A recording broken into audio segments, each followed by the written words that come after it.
Accounting सबका ये है कि किस तरह से रखना पड़ेगा। तो पुराना एक्साइज का लॉ जो हम लोग देखते हैं, फॉर्म 11, 12 इतने फॉर्म भरने पड़ेंगे, इतने पेपर लाने पड़ेंगे। तो इस बार एक्साइज के लिए हमको अकाउंट्स किस तरह से रखना है, ये इसमें क्या आप लोगों ने डिसीजन लिया? देखिए, एफएम ने तो बोला था कि आपके वैट रिकॉर्ड्स ही हम एक्सेप्ट कर लेंगे, लेकिन जब हमने एचएलसी में डिस्कस किया कि सर वैट के अंदर हमारा ट्रेडिंग और मैन्युफैक्चरिंग दोनों एक्टिविटी मिक्स हो जाती है, तो आप किस तरह से उसको एसेस कर पाओगे। तो तभी मैं कहता हूँ कि जो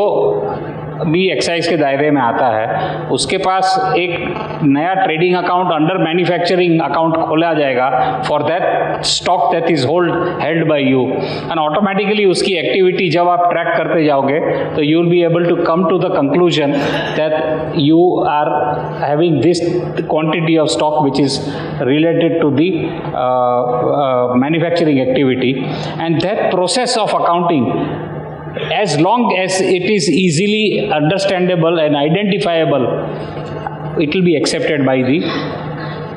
department, because the same accounting you are maintaining for your tradable stock also and manufactured stock also for VAT purposes, तो ऑटोमेटिकली ये कनेक्ट वैट के साथ तो हो ही जाएगा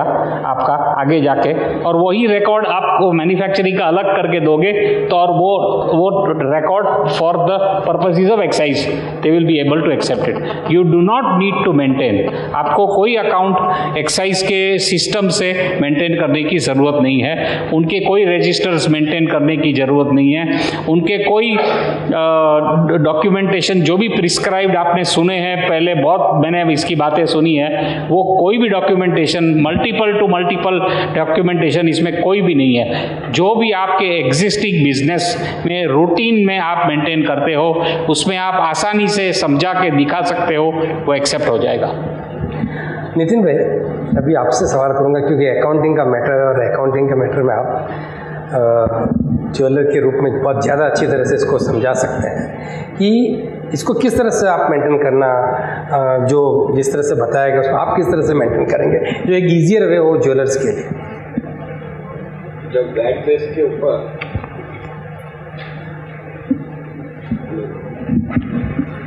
हाँ क्या ये लो या नितिन, जब ये वैट बेस के ऊपर डिस्कशन चल रहा है तो अभी एक्साइज के अंदर कोई भी अलग प्रोविजन हमको रिकॉर्ड रखने की मैं महसूस नहीं कर रहा हूँ। सिर्फ हमको एक ही केयर लेना है, जो पहले हम कारागिर से आवक जावक करा के जो हम काम लेते थे उसकी जो मैन्युफैक्चरिंग लिमिट है वो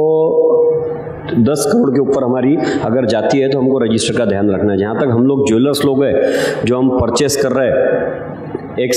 पार्टी से और इधर सेल कर रहे हैं और पूरा स्टॉक हमारा अगर ट्रेडिंग वाला है तो हमको कोई भी अलग से रिकॉर्ड भरने की ज़रूरत नहीं है। और जैसा अशोक भाई ने बताया था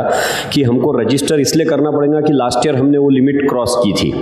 और डी रजिस्टर होने के लिए भी हम लायबल रहेंगे क्योंकि हम डिक्लेयर करेंगे कि हम आने वाले दिनों में मैन्युफैक्चरिंग एक्टिविटीज़ करने वाले नहीं हैं। ये हो गया एक क्लास।